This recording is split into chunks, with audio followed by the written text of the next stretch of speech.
Hello दोस्तों, ज्ञान योग एकेडमी में आपका स्वागत है। और आप सीख रहे हैं पतंजलि योग सूत्र। तो महर्षि पतंजलि ने 30वें और 31वें योग सूत्र में विघ्नों और उपविघ्नों के बारे में बात की है, जहां पर उन्होंने 9 विघ्न बताए हैं जो कि योग के मार्ग में आगे बढ़ने से लोगों को रोकते हैं। और उसके बाद उन्होंने उपविघ्नों की बात की, या एज ए रिजल्ट जो हमें प्रॉब्लम्स होती हैं उनके बारे में बात की।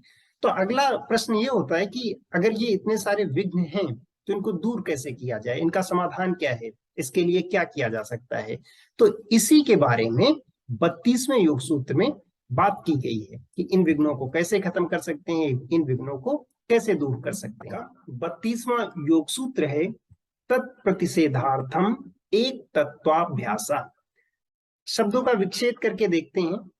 तो इसमें पहला शब्द आया है तत्, दूसरा है प्रतिषेधार्थम, और अगला शब्द है एक तत्व, और फिर जो नेक्स्ट शब्द है वह है अभ्यासा।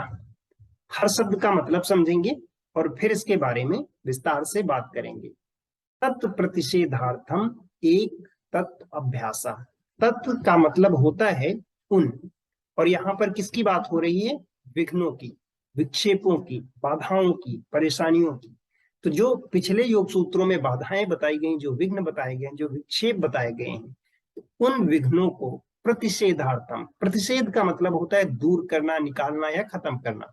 उन विघ्नों को दूर करने के लिए क्या करना चाहिए हमें? एक तत्व, एक तत्व का अभ्यासा, अभ्यास करना चाहिए। तो इस योग सूत्र में बताते हैं कि उन विघ्नों को दूर करने के लिए, उन समस्याओं को दूर करने के लिए, उन बाधाओं को दूर करने के लिए हमें एक तत्व का अभ्यास करना चाहिए।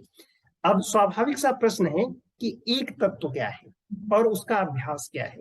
तो यहाँ पर एक तत्व का अभिप्राय है ईश्वर से। हो सकता है कि बहुत सारे तरीके हों जिससे ये बाधाएं दूर हो सकती हैं, बट महर्षि पतंजलि कहते हैं कि हमें एक तत्व का अभ्यास करना चाहिए, और एक तत्व ईश्वर है, और उसका अभ्यास क्या है? तत्स्य वाचक प्रणव। उस ईश्वर का नाम, उस ईश्वर का वाचक प्रणव है।